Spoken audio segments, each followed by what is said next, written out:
शंकर ने उसी क्रोधित अवस्था में सती की लाश को अपने कंधे पर डाल करके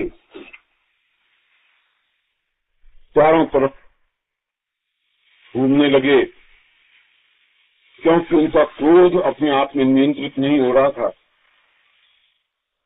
और जहां जहां वो बढ़ते गए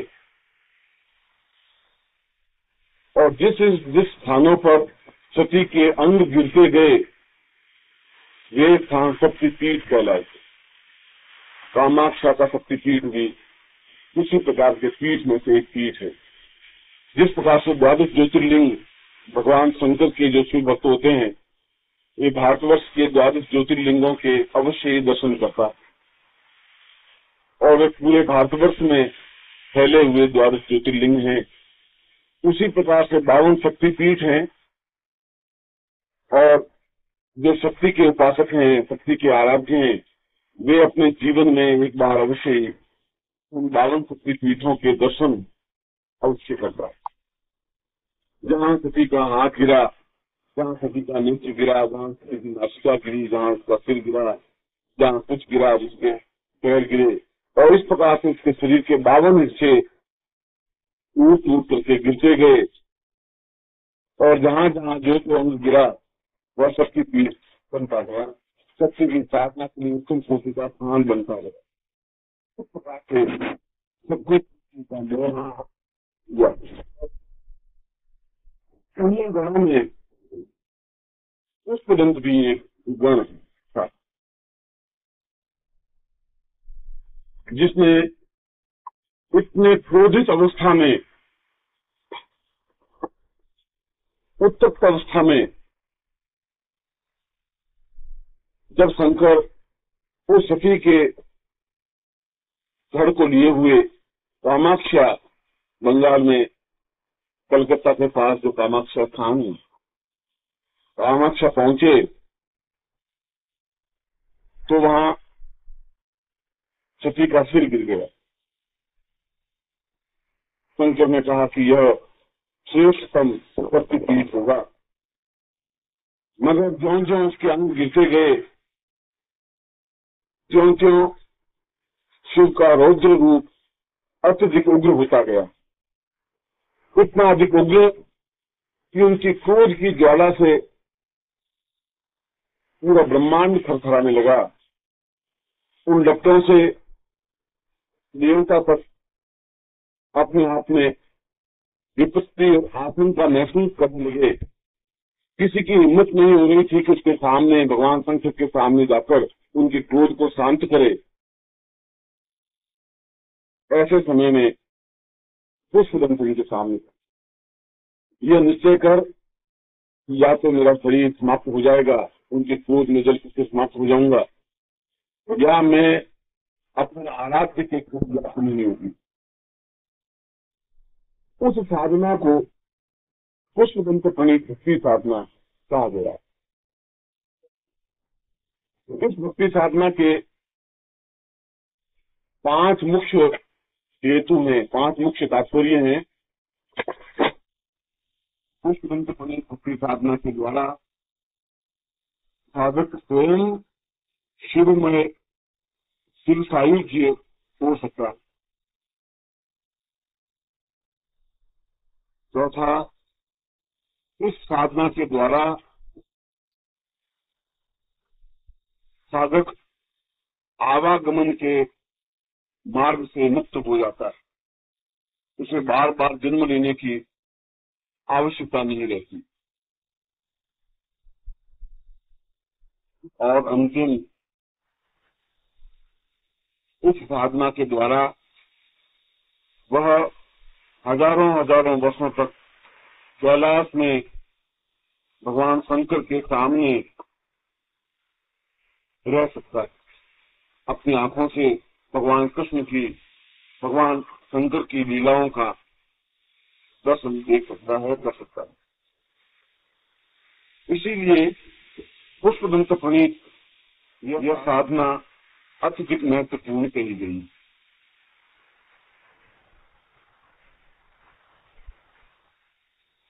इस साधना के बारे में शिव पुराण में एक सामान्य संकेत है कि पुष्पदंत ने भगवान शिव को प्रसन्न करने के लिए एक विशेष साधना प्रस्तुत की कामाक्षा में, जिसे भक्ति साधना कही गई है। और जो ऐसी साधना करता है उसको ये पांचों फल प्राप्त होते हैं। इतना तो उल्लेख है, मगर क्या साधना की गई है इसका उल्लेख शिव पुराण में नहीं है। फिर पुष्पदंत प्रणीत भक्ति साधना के नाम से एक पुस्तक प्रकाशित हुई थी, चौखंबा प्रकाशन की, वाराणसी से। कोई मधुसूदन झा उसके संपादक रहे हैं,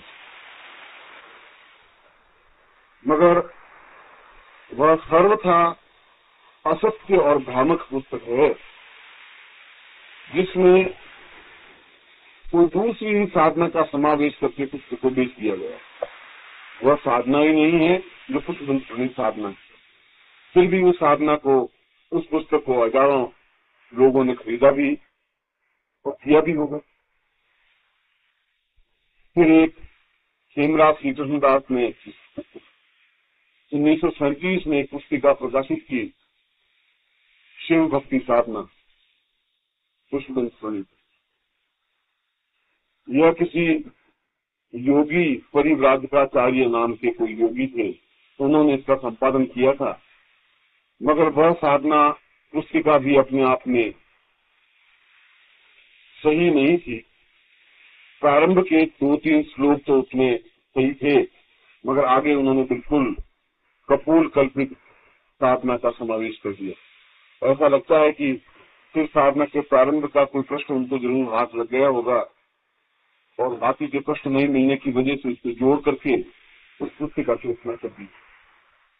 इसके अलावा भी इस पुष्पदंत प्रणीत साधना के बारे में 30-40 ग्रंथ प्रकाशित हुए अलग अलग स्थानों से। आगरा से भी माईथान कोई स्थान है, आगरा में कोई मोहल्ला है माईथान, आगरा से भी 2 पुस्तकें प्रकाशित हुई हैं। लखनऊ से भी प्रकाशित हुई हैं, कोई लल्लू लाल, कोई ऐसे वहां से प्रकाशित हुई है। बनारस से तो 7-8 पुस्तकें प्रकाशित हुई हैं। पटना से भी प्रकाशित हुई है, मुंबई से खेमराज के वहां से प्रकाशित हुई है। मगर उन पुस्तिकाओं में, उन पुस्तकों में जो भक्ति साधना दी हुई है वह प्रामाणिक नहीं है। प्रामाणिक क्यों नहीं है? क्योंकि मूल इसकी प्रति केवल 3 स्थानों पर है। पहली प्रति नेपाल में महाराजा वीरेंद्र के वीरेंद्र पुस्तकालय में ताड़पत्र पर सुरक्षित है, और जो कोई भी काठमांडू जाकर के उस प्रति को देख सकता है और पढ़ सकता है, उसमें किसी प्रकार का कोई मना नहीं। कांच के गिलासों में, कांच के शीशों के नीचे ताड़पत्र क्यों रखे हुए हैं, और कोई भी इस लाइब्रेरी को देखने जाता है तो उसको पढ़ सकता है। ताड़पत्र को स्पष्ट तो पढ़ने नहीं देते, मगर वो ओरिजिनल प्रति पुष्पदंत प्रणीत भक्ति साधना की प्रति स्पष्ट है, प्रति ताड़पत्रों पर है और देखी जा सकती है।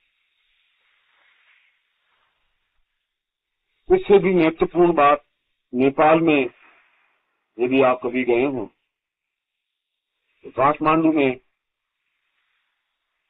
महादेव का मंदिर है, पशुपतिनाथ। आपने कभी गया? और संसार का एकमात्र हिंदू राज्य है नेपाल, जिसका राज्य धर्म हिंदू है। भारतवर्ष का तो धर्मनिरपेक्ष राज्य है, जिसका कोई राज्य नहीं है, कोई धर्म नहीं है।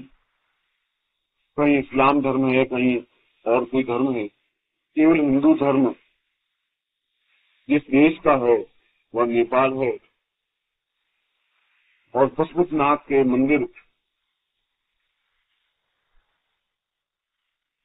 में एक पीतल का बहुत बड़ा नंदी है, उस पशुपतिनाथ मंदिर, मुख्य मंदिर के सामने वह पीतल का नंदी करीब 24 फीट ऊंचा है, इस छत से भी ऊंचा, और ये टेबल जितनी चौड़ी है उससे ज्यादा चौड़ा। लोग दूर से इस नंदी को देखते तो हैं और उस नंदी पर बंदर बैठे रहते हैं, क्योंकि पशुपतिनाथ मंदिर में 3 चीजों की बहुलायत है। आदमी 100 हैं तो बंदर 600 हैं, आदमी 100 हैं तो 800 सांड घूमते रहते हैं पूरे मंदिर में और जगह जगह गोबर करते रहते हैं, और एक आदमी के पीछे 1 लाख मक्खियां उस मंदिर में स्थित रहती है। इतना भव्य, अद्भुत, महत्वपूर्ण मंदिर की दुर्दशा जिस प्रकार की है, उसको देख करके बड़ा दुख और क्षोभ होता है।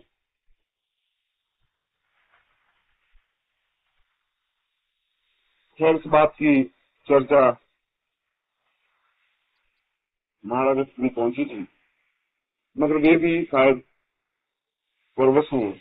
परवश इस दृष्टि से कि जितना भी उसके लिए पैसा मंदिर के लिए जाता होगा वो भोगने, पुजारियों के और भगवान के भोगने खर्च हो जाता होगा, सफाई में होता नहीं है। यह एक प्रासंगिक बात है, मगर यह पुष्पदंत प्रणीत भक्ति साधना पूरी इस नंदी के गर्दन पर लिखी हुई है, यह महत्वपूर्ण है, क्योंकि देखिए, और किसी ने जहाँ जाकर के इसको खुदा हुआ है, पूरा अंकित किया हुआ है।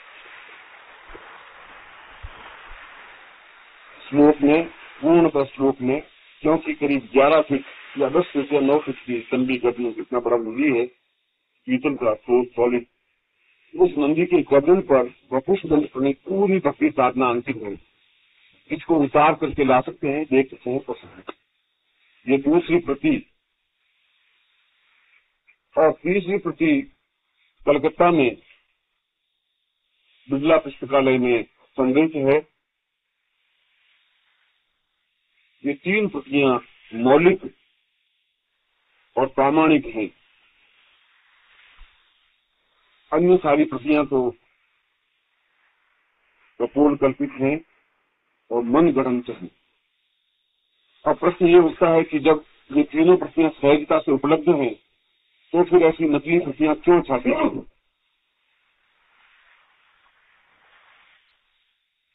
इसलिए नकली प्रतियां छापी गई होंगी, इतनी मेहनत कौन करे, एक बात, और दूसरी बात, पुष्पदंत प्रणीत जो साधना है वह सारी सांकेतिक साधना है, संकेत में समझाई हुई है, जिसका अर्थ करना अपने आप में कठिन है। सही तरीके से जब अर्थ होगा नहीं, क्योंकि संस्कृत का बहुत बड़ा विद्वान सलार्थ तो कर लेगा, मगर भावार्थ करना तो जरूरी नहीं कि भावार्थ कर सके। यदि ये कहा जाए कि कैलाश गम्यम, तो सलाह कर देगा कैलाश में जाना चाहिए, मगर क्या कैलाश गम्यम का अर्थ कैलाश गम्यम ही है या कुछ और है? कैलाश का अर्थ केवल कैलाश ही, कैलाश पहाड़ है, या उसका कुछ और अर्थ है? ये उसका कुछ और अर्थ हम नहीं समझेंगे, तब तक हम उस लक्ष्य तक नहीं पहुंच पाएंगे। यदि हम किसी मूर्ख को या मूर्ख नौकर को हम कहें सारा तू गधा है, सरदार तो ये हुआ कि ये 4 पैरों वाला गधा है, तो मैं कहूंगा तू गधा है, इसका अर्थ ये हुआ तू गधा है। मैं भावार्थ ये नहीं है कि तू गधा है, भावार्थ है कि तू मूर्ख है, तुझे बुद्धि नहीं है, ये उसका भावार्थ। और जब तक हम उसके भाव का अर्थ नहीं समझेंगे, तब तक साधना के मूल महत्व को भी नहीं समझेंगे। और वह सारा श्लोक व्यंजना के माध्यम से स्पष्ट किया गया है, अभिधा के माध्यम से नहीं, क्योंकि शब्द की 3 वृत्तियां हैं, अभिधा, लक्षणा और व्यंजना। जो कहा जाए उसको उसी रूप में समझा जाए, उसको अभिधा कहते हैं। मैं घर जा रहा हूँ, इसका सलाह हो ही नहीं सकता।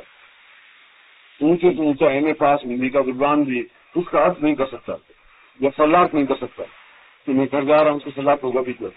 सही है? ये स्वयं अपने आप में सलाद है। कोई कहे साहब आप उसका सलाद कर लीजिए, तो सलाद नहीं है, यह अभिधा है और उसको लोग भी उसी अर्थ में समझेंगे।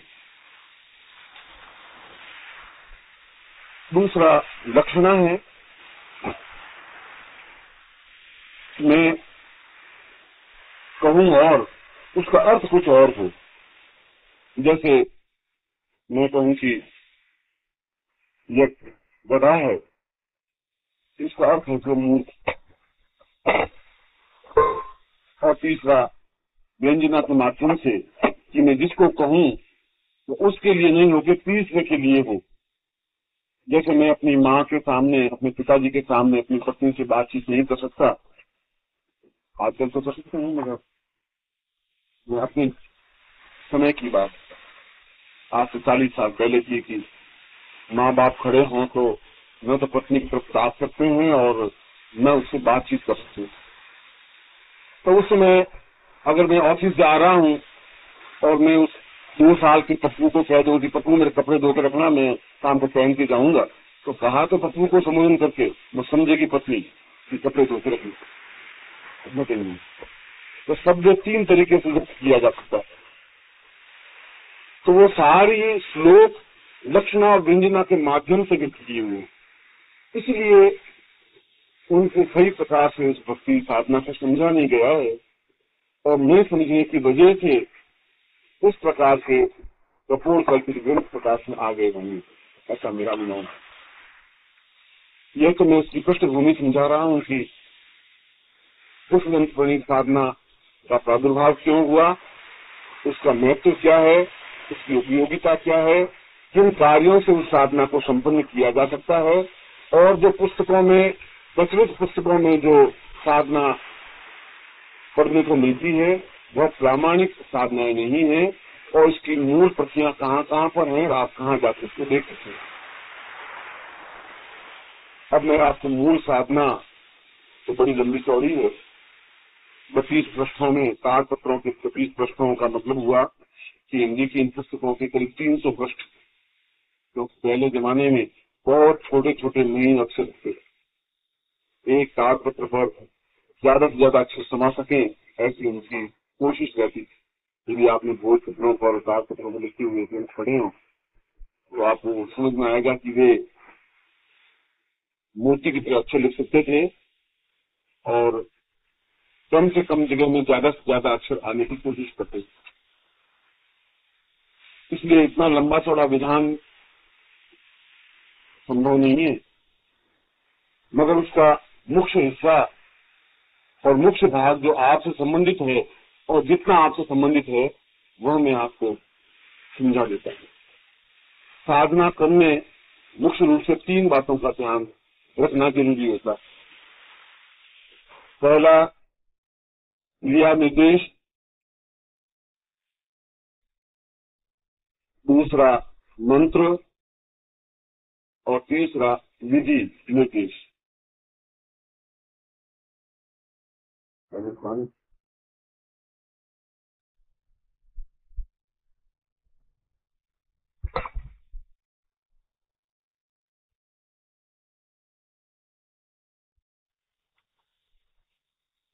ये साधना क्यों की जाती है इसका भी मैंने आपको उल्लेख कर दिया है।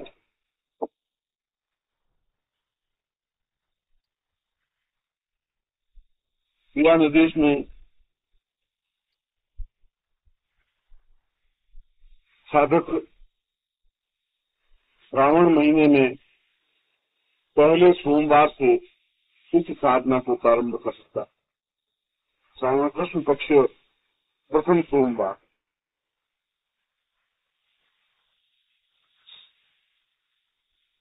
उस दिन स्नान करके पवित्र वस्त्र धारण करके आसन पर बैठ जाए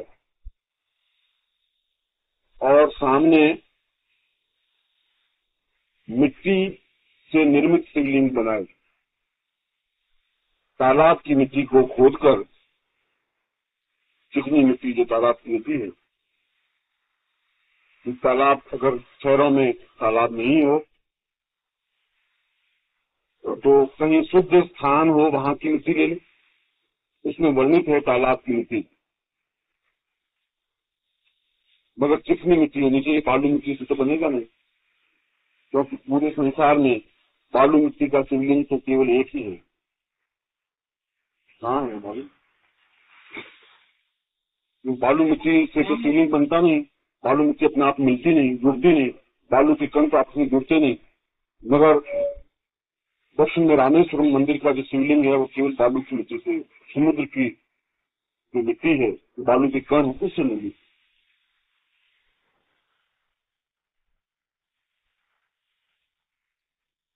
तो चिकनी मिट्टी से शिवलिंग बनाए और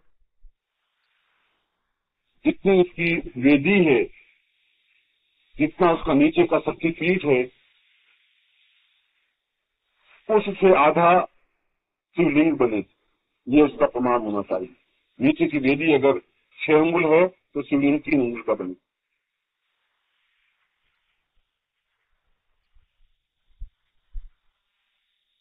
इसी प्रकार मिट्टी से गणपति, कार्तिकेय, नंदी और पार्वती का निर्माण किया गया।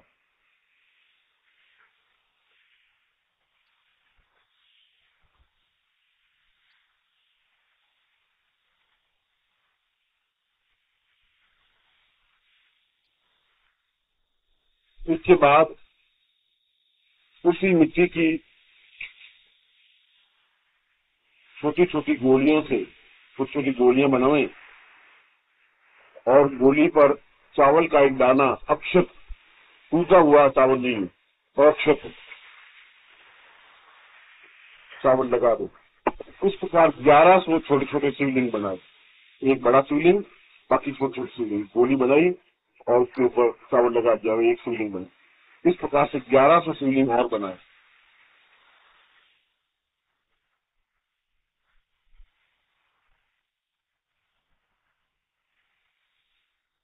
फिर 1100 शिवलिंग रख करके मध्य में वह जो आपने शिवलिंग बनाया है वह मध्य में रखे। उनके बाईं ओर पार्वती स्थापन करें, दाहिनी ओर गणपति स्थापन करें, पीछे की ओर कार्तिकेय स्थापन करें और सामने नंदी को स्थापन करें।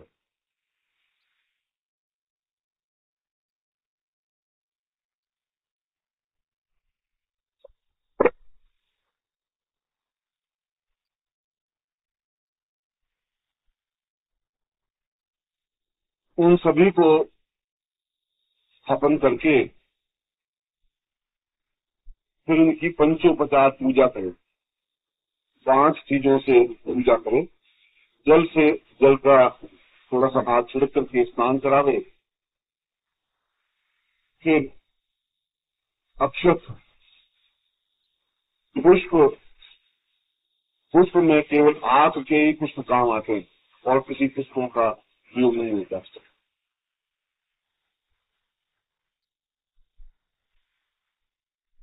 फिर भोग और आरती, उनकी सामान्य पंचोपचार पूजा करे और पूजा करने के बाद पुष्पदंत प्रणीत अमोघ मंत्र का जप करे।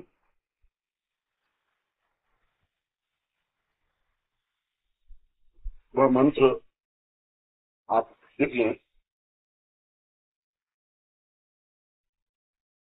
ओम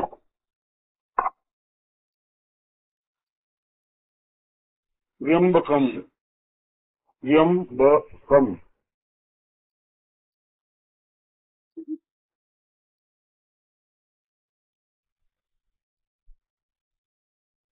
पाशुपतये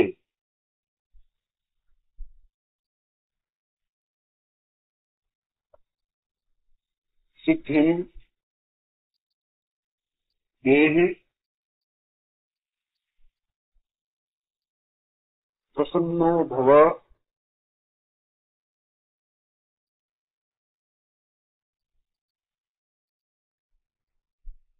बंधनात् मुक्षी यमामृतात्, बंधनात् मुक्षी यमामृतात्।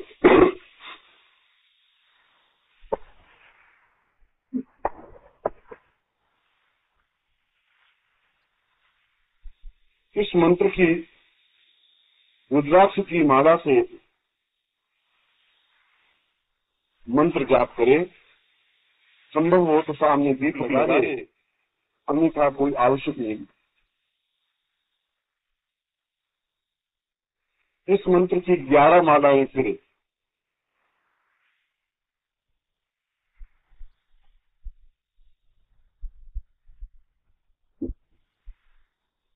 इसके बाद वो जो शिव और 1100 शिव और शिवलिंग वगैरह जो बनाए, उनको किसी तालाब या नदी में विसर्जित कर दे, छोड़ दे जल में।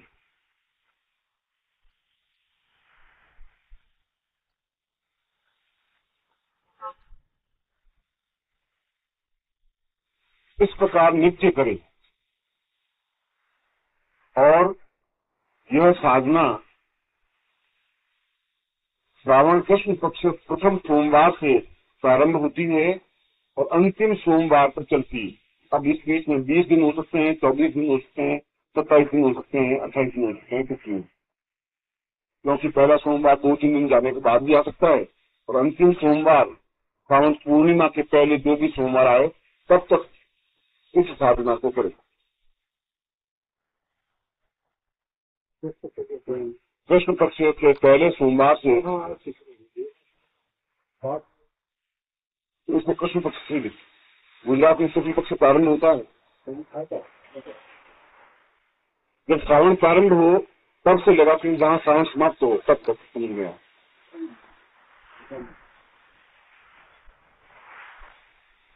यह साधना ज्यादा से ज्यादा 30 दिन की हो सकती है और कम से कम 24 दिन की हो सकती का मतलब मेरा यह कि पहले सोमवार से प्रारंभ करना है और समापन अंतिम सोमवार को करना है, केवल श्रावण महीने में भी।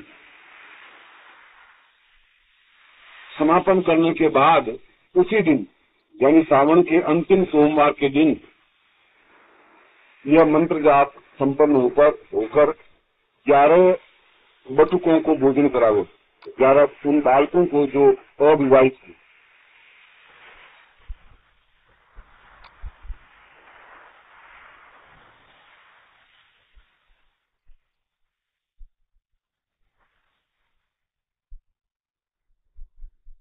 इसे पुष्पदंत प्रणीत भक्ति साधना कहा गया है, जिसको मैंने अत्यधिक संक्षिप्त करके आपको समझाया है। जितना आपके लिए उपयोगी है उतना समझाया। मगर यह एक सामान्य साधना दिखाई तो जरूर देती है। ठीक उसी प्रकार से एक अनुबंध बहुत छोटा सा किलो भर का सामने या टेबल पर पड़ा हुआ दिखा तो बहुत सामान्य दिखाई देता है, मगर उसमें क्षमता और ताकत अपने आप में अद्भुत और आश्चर्यजनक होती है। ठीक उसी प्रकार से यह साधना दिखाई तो बहुत सामान्य दिखाई देती है, मगर इसका प्रभाव अत्यधिक आश्चर्यजनक होता है। इस साधना को करने से सकाम्य साधना हो, यदि कोई इच्छा लेकर के साधना करें तो गारंटी के साथ निश्चिंत और निश्चित रूप से वह इच्छा पूरी होती, चाहे वह सौभाग्य प्राप्ति के लिए हो या पति रोग निवृत्ति के लिए हो या बंधन मुक्ति के लिए हो या आर्थिक उन्नति के लिए हो या जो भी आपकी सकाम्य साधना हो, जो कामना हो, उस कामना की पूर्ति तो होती ही है। और यदि निष्काम्य साधना है तो जो मैंने 5 तत्व दिखाए थे शुरू में, उन 5 की प्राप्ति होती।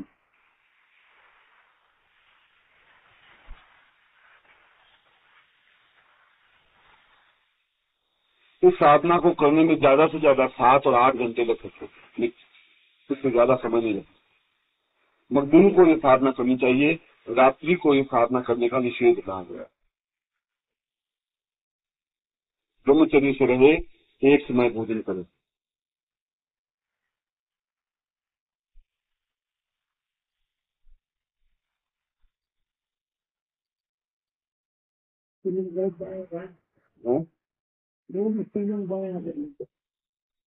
शिवलिंग रोज बनेंगे, रोज विसर्जन होगा, नित्य बनेंगे, विसर्जन होगा। एक लकड़ी का एक तख्ता सा बना दें, लकड़ी के तख्ते पर कपड़ा बिछा दें, सफेद या लाल, उसके ऊपर सारे शिवलिंग स्थापन होते। मिट्टी से पहले मिट्टी को ला करके अच्छी तरह से मसल करके, जैसे आटे की लोई बनाई जाती है, तो आटे की तरह मसल करके एक रस बना दे, फिर उसमें पहले 5 बड़े बड़े बना दें और बाकी मिट्टी से 11 शिवलिंग बनाए। और अभ्यास होने के बाद तो बहुत कम समय लगता है, मगर इसमें दूसरे का सहारा नहीं ले। 2-3 लड़कों को बिठा करके भाई तुम बना, एक आटा नहीं तुम्हें दे देंगे, खुद ही बनाए और खुद ही विसर्जन करे।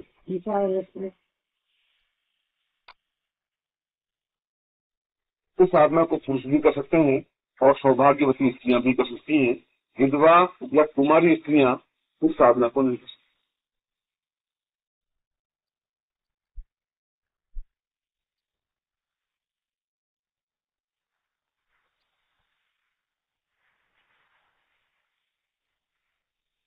मगर मेरा स्वयं का ये अनुभव रहा है, इस साधना से आदमी की इच्छा पूर्ति अवश्य होती है। यदि सकाम साधना की जाए तो जो कामना, एक कामना लेकर के,